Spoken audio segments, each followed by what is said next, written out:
Votre journal de la fin de journée, c'est Europe Soir.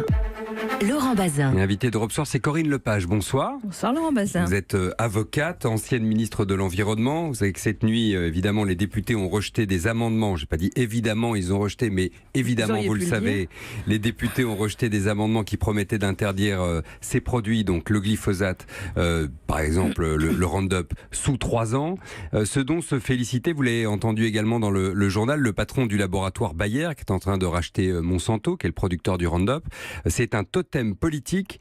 Il faut au moins 8 à 10 ans pour trouver une alternative. Qu'est-ce que vous lui répondez, Corinne Lepage? C'est bien, continue pendant 10 ans encore à nous empoisonner, nous tuer à petit feu et on dira rien. Non mais attendez, vous avez le Centre international de recherche sur le cancer qui, il y a 4 ans, a rendu un avis très clair en disant que le glyphosate était un produit cancérigène, catégorie 2A, c'est-à-dire possiblement cancérigène avec beaucoup de chances que ça le soit. Vous avez des problèmes dans le monde entier qui sont liés au Roundup. Parce que le glyphosate, c'est le principe actif, mais on met plein de cochonneries en plus pour que ce soit plus efficace et pour que ça marche mieux. Alors, on veut continuer, c'est très bien. On trouve qu'il n'y a pas assez de cancer, on trouve qu'il n'y a pas assez de maladies neurodégénératives, qu'il n'y a pas assez de couples qui n'arrivent pas à avoir des enfants, mais on continue comme ça, c'est formidable. On ne peut pas le remplacer. Mais on ne peut pas le remplacer. Nos agriculteurs disent sensiblement la même chose. La FNSEA dit la même chose. Oui. Laissez-nous du temps pour trouver des alternatives. Excusez-moi, la question du glyphosate, ça fait 10 ans que ça dure. On n'a pas découvert le problème hier matin. Il a été mis sur le marché en 1975. Ça fait 10 ans qu'il y a des contestations autour du Roundup et même 20 ans autour du Roundup et du glyphosate. Moi, j'ai commencé à m'en occuper au tournant des années 2000. Deuxièmement, oui, si c'est pour remettre un autre produit toxique, c'est pas intéressant. Ce qu'il faut, c'est trouver des méthodes beaucoup plus proches de l'agriculture biologique, sans que ce soit nécessairement de l'agriculture biologique, qui permettent de se passer de ces cochonneries. Oui. Emmanuel Macron a cédé au lobby. Écoutez, je ne me permettrai pas de le dire, mais en tout cas... C'est ce que disent certains écologistes, pour ça que je vous pose la question. Je suis scandalisée non pas ce qu'elle a dit, mais de ce qu'a raconté Delphine Batho cette nuit à l'Assemblée nationale. J'invite tous vos auditeurs à aller écouter son intervention où elle dit très clairement que les lobbies se sont emparés de son amendement avant même qu'il ait été diffusé aux autres parlementaires et que l'enquête qu'elle a demandée à M. de Rugy n'a pas été menée ou a été menée de telle manière qu'on n'a pas trouvé d'où venait la fuite. On ne sait pas. Eh bien écoutez, le Parlement européen, il a été confronté un peu au même problème. Il a fait une commission d'enquête parlementaire. J'espère bien. Donc vous demandez une commission d'enquête parlementaire sur ce qui s'est passé cette nuit. Je trouve, non pas forcément cette nuit, mais toute l'histoire de cette affaire-là, parce que c'est un problème démocratique.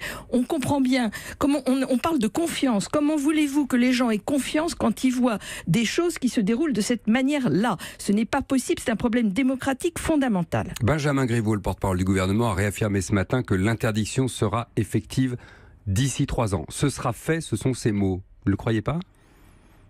Vous n'avez pas l'air. J'ai tendance à avoir confiance dans les gens, mais je ne suis pas un perdreau de l'année. Si on n'est pas capable d'écrire dans la loi qu'on va le faire, pourquoi voulez-vous qu'on le fasse? Donc il faut quand même un peu de cohérence. Et s'il faut 10 ans pour trouver un substitut et qu'il faut attendre ce substitut, eh ben, ce n'est pas dans 3 ans qu'on l'aura trouvé. Donc tout ça est totalement incohérent. Vous avez créé une plateforme pour aider les victimes, pour les assister en justice. D'abord, elles souffrent de quoi, ces victimes? Bien, écoutez, c'est une plateforme en fait qui réunit toutes les décisions de justice rendues dans le monde sur les pesticides. Pourquoi? Parce que les gens qui souffrent dans le monde, qui sont malades, des agriculteurs qui ne peuvent plus cultiver, des bébés qui naissent mal formés, il y en a dans le monde entier. Et il y a des décisions de justice dans le monde entier. Donc nous avons jugé utile de réunir tout cela pour que tout le monde, dans le monde entier, et mon conseil d'administration, il est planétaire, il se tient à midi parce qu'il y a des gens de l'Est et il y a des gens de l'Ouest, des États-Unis et de l'Asie, que tout le monde, tout individu puisse avoir accès aux décisions qui ont déjà été rendues pour l'aider à se défendre. Donc c'est pas un boulot d'avocat, c'est une aide à tous les avocats et les victimes de la terre entière. Est-ce qu'il y aura un jour un procès du glyphosate? J'en suis sûre. Et du reste, Emmanuel Macron avait dit... Comme il y a eu un procès de l'amiante. Oui, sauf que celui-là, il a abouti à rien du tout. Oui. Donc j'espère que l'autre, il aboutira. J'espère que Emmanuel Macron lui-même a dit « Je veux interdire le glyphosate parce que je ne veux pas que dans quelques années on vienne me chercher ». C'est lui-même qui l'a dit. Parce que j'aurais en toute connaissance de cause autorisé un produit toxique. Je pense que le président de la République a donné la réponse. Un dernier mot, Nicolas Hulot, coup dur. Non, vous avez été ministre, vous, dans le gouvernement Juppé. On avale des couleuvres comme ministre. Est-ce qu'il peut avaler celle-là? Là, très franchement, je pense que c'est la limite parce que lui-même a dit je regarderai s'il y a des avancées ou pas, si je sers à quelque chose ou pas. Quand vous regardez ce qui a été voté dans cette loi alimentaire, vous voyez, bien-être animal, non. Allégations nutritionnelles pour éviter de manger trop salé, trop sucré, etc., non. À côté de glyphosate, non. Et à côté de ça, Madame Buzyn qui s'oppose à un fonds d'indemnisation pour les victimes des pesticides au motif qu'on n'est pas assez sûr que c'est dangereux. Il doit partir alors ? Il fera ce qu'il veut, mais s'il dit qu'il est là pour faire en sorte que les choses se passent bien et qu'elles se passent comme on voit qu'elles se passent, je pense que c'est quelqu'un de conviction, Nicolas Hulot. Je pense que ça doit être abominablement difficile de vivre cela. Merci Corinne Lepage d'avoir été notre invitée ce soir. On va suivre ce dossier évidemment de près.